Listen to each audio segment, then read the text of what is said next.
Pemerintah Amerika Serikat merilis kesepakatan dengan Indonesia terkait tarif resiprokal antara dua negara, salah satunya mengenai transfer data pribadi ke pihak AS.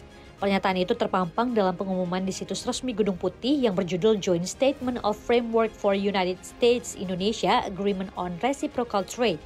Lewat kesepakatan sementara ini, tarif impor AS untuk produk asal tanah air ditetapkan menjadi 19%, turun dari tarif sebelumnya yakni 32%. Salah satu poin dalam kesepakatan tersebut adalah mengenai transfer data keluar dari wilayah Indonesia ke AS. Dituliskan Indonesia akan memberikan kepastian mengenai kemampuan mengirimkan data pribadi keluar.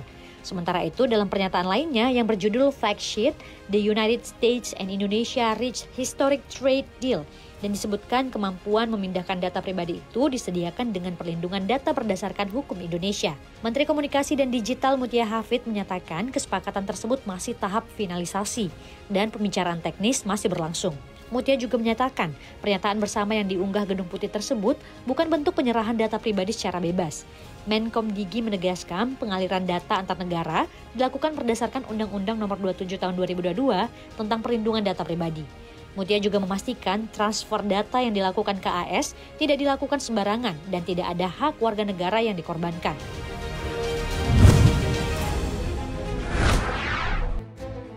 Rapat Paripurna Dewan Perwakilan Rakyat menyepakati rancangan awal anggaran pendapatan dan belanja negara tahun 2026.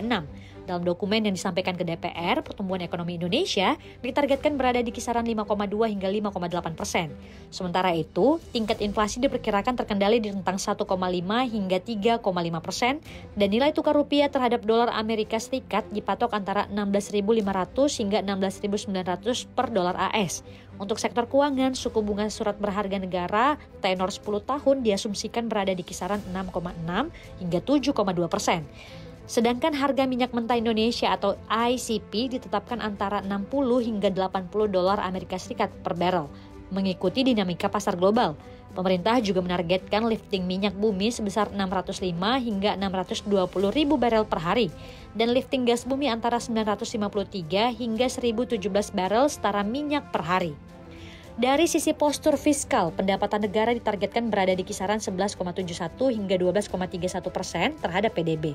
Komponen utama pendapatan terdiri atas perpajakan sebesar 10,08 hingga 10,54%, penerimaan negara bukan pajak sebesar 1,63 hingga 1,76%.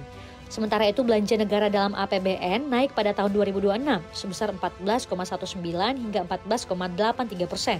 Dengan demikian, total belanja diperkirakan mencapai 3.800 triliun rupiah.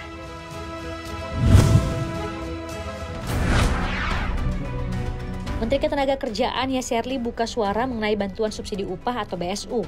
Yasserli menekankan bantuan subsidi upah atau BSU 600.000 per orang hanya diberikan sebanyak satu kali. Program tersebut akan habis pada Juli 2025 dan tidak akan diperpanjang.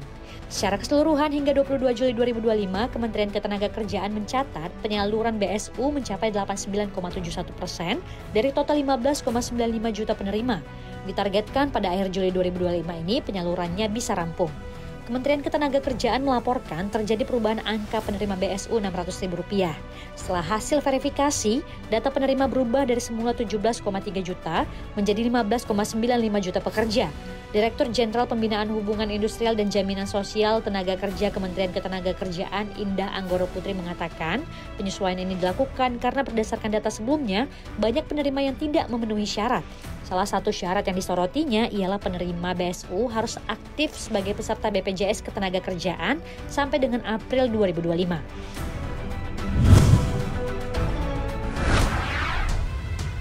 Badan Pengelola Dana Perkebunan atau BPDP menjelaskan komoditas ekspor kakao akan segera dikenakan pungutan ekspor. Direktur Utama BPDP Edi Abdurrahman menjelaskan, saat ini komoditas ekspor kakao hanya dikenakan bea keluar. Agar tidak memberikan beban kepada pengusaha atau petani, maka pada semester kedua tahun 2025, komoditas tersebut akan dikenakan pungutan ekspor. Edi pun menjelaskan kebijakan ini dirancang agar bea keluar dan pungutan ekspor akan menanggung beban yang sama. Terkait pungutan ekspor komoditas kakao, Edi menyatakan telah disepakati dalam rapat komite pengarah dan menuju tahap regulasi. Edi menegaskan proses pengesahan kebijakan tersebut tidak akan lebih dari 2 bulan agar dapat langsung dijalankan. Penetapan pungutan ekspor tersebut juga merupakan bagian dari program BPDP.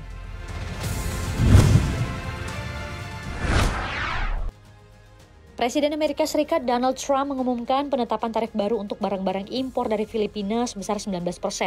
Hal ini disampaikan Trump usai melangsungkan pertemuan dengan Presiden Filipina Ferdinand Marcos Jr. di Gedung Putih. Untuk diketahui, tarif impor yang ditetapkan AS untuk Filipina mengalami perubahan beberapa kali. Pada April, saat awal Trump menetapkan tarif impor untuk Filipina sebesar 17%. Kemudian awal bulan ini tarif tersebut berubah menjadi 20%. Dan kali ini kembali turun menjadi 19% sama dengan Indonesia. Presiden Amerika Serikat Donald Trump mengonfirmasi adanya perubahan kebijakan tarif terhadap Filipina dalam kunjungan bilateral terbaru. Trump menyebut kesepakatan dagang terbaru memungkinkan Filipina untuk mengakses pasar terbuka Amerika Serikat dengan tarif impor yang kini ditetapkan sebesar 19%. Sementara AS bisa mengakses pasar Filipina dengan tarif 0%. Sementara itu, Presiden Filipina Ferdinand Marcos Jr. mengatakan bahwa AS adalah sekutu terkuat, terdekat, dan paling dapat diandalkan negaranya.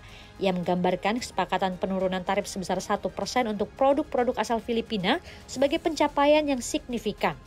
Penetapan tarif impor untuk Filipina ini kurang lebih serupa dengan yang Trump berikan kepada Indonesia, di mana untuk mendapatkan tarif 19% itu, Indonesia juga diharuskan untuk membuka keran impor dari AS dengan tarif masuk 0%. Selain itu, AS juga meminta Indonesia untuk menghapus berbagai hambatan perdagangan non-tarif. Hambatan tersebut mencakup penghapusan pajak atas pendapatan layanan digital seperti iklan di situs streaming dan media sosial, dan persyaratan inspeksi atau verifikasi pra-pengiriman untuk barang-barang asal AS.